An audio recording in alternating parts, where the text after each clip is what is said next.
America மற்றும் ஐரோப்பிய நாடுகள் கைவிட்ட குப்பை எரி உலை திட்டத்தை தமிழ்நாடு அரசு சென்னையில் கொண்டு வந்து மக்களை கொலை செய்ய திட்டமிட்டுள்ளதாக பாமக தலைவர் அன்புமணி குற்றம் சாட்டியிருப்பது திகில் கிளப்பி உள்ளது. ஒரே நாள்ல உங்களுக்கு விஷம் கொடுக்கறது இல்ல, ஸ்லோ பாய்சனிங்.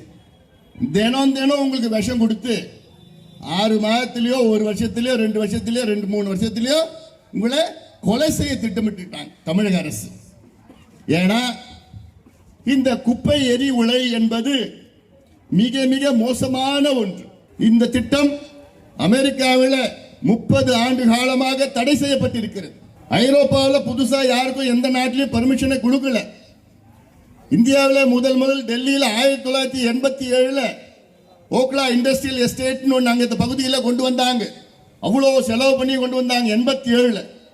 பிறகு அங்க இருக்கின்ற மக்கள் எல்லாம் போராட்டம் செய்து, ஏன்னா மக்களுக்கு எல்லாம் புற்றுநோய், மூச்சு திணறல், இருதய நோய், ஆண்மை குறைவு, குழந்தைங்க எல்லாம் வேற விதமா பிறக்கிறது, நிறைய பிரச்சனை வந்த உடனே அந்த மக்கள் எதிர்த்து பிறகு அந்த திட்டத்தை மூடிவிட்டார்கள் டெல்லியில்.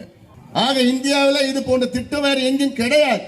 அப்படி தோல்வி அடைந்த, மாசுபடுத்துகின்ற, கொலை செய்கின்ற திட்டத்தை இன்னைக்கு திமுக அரசு வேண்டுமென்று இந்த பகுதிக்கு நாம் கொண்டு வந்தே தீருவோம் என்று கங்கணம் கட்டி கொண்டிருப்பது.